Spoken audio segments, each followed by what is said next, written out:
All right, thank you, everyone. One meeting about a congressional delegation around crime and violence in the city and ways that we can further the federal government. Yeah, hi. Peter Summer with the Afro-American newspaper in Baltimore. A lot of people say that, gun crime and violence is only a symptom of the cause, and what we see the cause is a huge economic disparity in East and West Baltimore, and really reflected by food deserts. Because everywhere there's food deserts, there's huge gun crime, and the food deserts are because there's not the investments in these neighborhoods, and you have all these guys like Leg Mason, Transamerica. What will you do to get the investments and the jobs to these areas? We know that all of that plays a part in what we're talking about. The historic disinvestment in neighborhoods, particularly black neighborhoods, all the areas where you see the violence. And we think that it's a total complete. It's about, as a person who passed Baltimore's equity law, and now will be directing our agencies to invest in those areas that have been disinvested in, not just in bricks and mortar, but the people. The same thing that we've been directing folks around how we can use the funds that our wonderful federal delegation down in ARP, focusing on the people and neighborhoods that have been forgotten.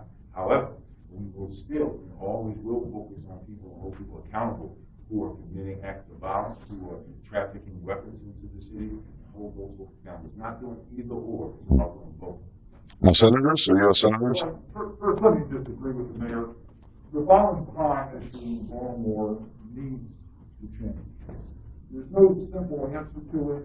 The type of violence is personal, that is, persons who know each other, killing them and hurting people. We've got to respond to that. We need to bring down the homicide rate in Baltimore. And the federal delegation will work in partnership with the mayor. We have a task force, federal task force that's working on violent crime in Baltimore, in which the city closely coordinates its work. We've got to deal with those violent groups in Baltimore and root them out and get them out of the neighborhood. We have to provide community partnerships in the community so that there are services available. We have to deal with reentry. We have to deal with all these issues. It's not what we have to deal with guns and know where the guns are. There's a lot of issues that we have to deal with. And the federal delegation is committed to working with the mayor to provide support and help to bring down the violence in Baltimore. We have confidence that we do this. We know it's not easy, so there's no simple answer to the problem. Hi, Congressman. Peter Summer with Afro-American. Yes. On the gun crime, Baltimore is getting this image around the world of being, almost a murder capital. It's 11th in the world, compared to, St. Louis is the 9th. You're talking per capita? Per capita. And you have all these, Well, if you don't cure it, you don't have a city. It's real simple. Yeah. It's got to be cured. Look, 1993 was the craziest year ever. There were 353 murders that year. 1993, yeah. And then since the Freddie Gray death, each year that's been increasing. So it's the number one issue. This is bigger than taxes and public schools and business development because it has the potential of driving away citizens. In this meeting, you didn't even have, and Governor Hogan wasn't, as I understand, wasn't invited to the meeting. He worked together with everybody in the riots, bringing the National Guard. Is there something that you need to bring it to Hogan, sort of bipartisan? I think the governor understands where we're coming from. Yeah. I know that it was Senator Cardin that pulled together the meeting along with the mayor, so Okay. I didn't even know that. But the national, Here we are.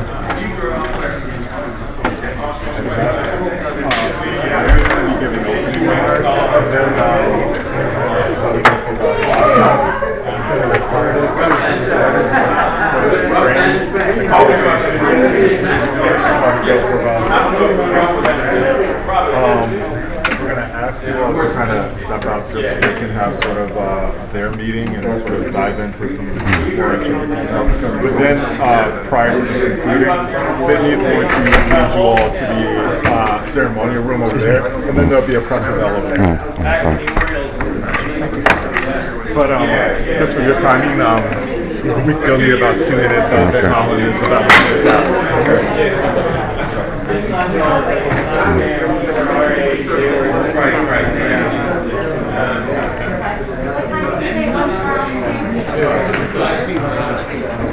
I have a mark. Oh, yeah, that's like walking on. Hi, Senator Cardin. How you doing? Very good. I'm going to stand. Pardon me? Kweisi, how are you? I'm doing good.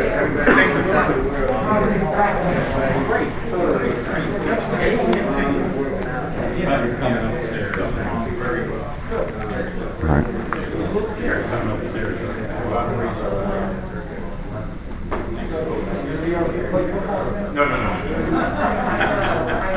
No.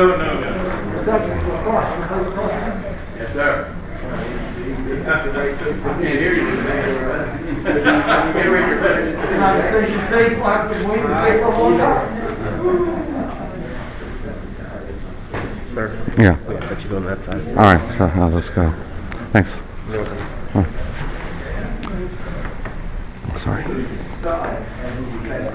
Oh, that's right.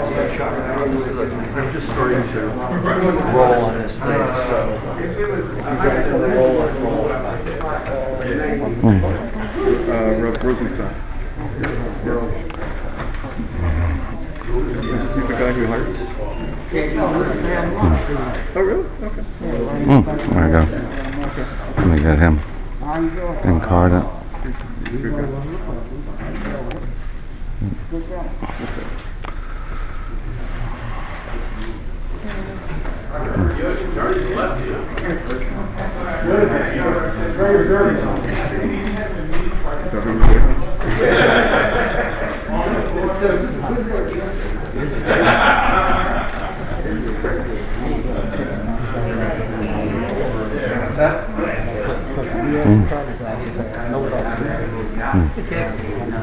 Oh, there I am.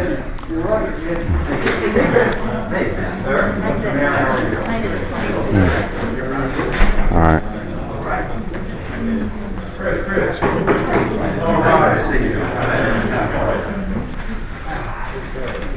All right.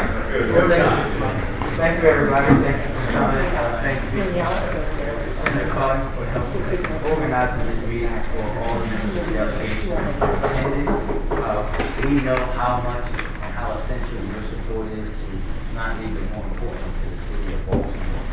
I believe that defining what policing and public safety looks like is really the most consequential challenge facing mayors across the country. It's a challenge that I've accepted to get on, and knowing that Baltimore can and will be better in dealing with both issues is something that we work toward every day. I witnessed firsthand how violence has plagued the city longer than I've been alive, but for at least 37 years for me. And I want to be very clear to point out that we know that gun violence is a public health issue, but we will address it in every way that we can. From law enforcement, from public health, from investments in people in the community, but we're going to do it all of it. Nothing is replaceable in that fight. Every piece to the pie is just as important as the other, and we will collaborate and coordinate in every way. And we know that you all are some of our biggest partners in doing that. We cannot continue to, as I say to the police commissioner every day, overburden and over-rely on his women and men to help us solve every issue in the city. There are things that they should be focused on that we're going to talk about today, like gun trafficking and our homicides and our shootings, but there are things that other folks should be focused on that they should not, to allow them to focus in on their work.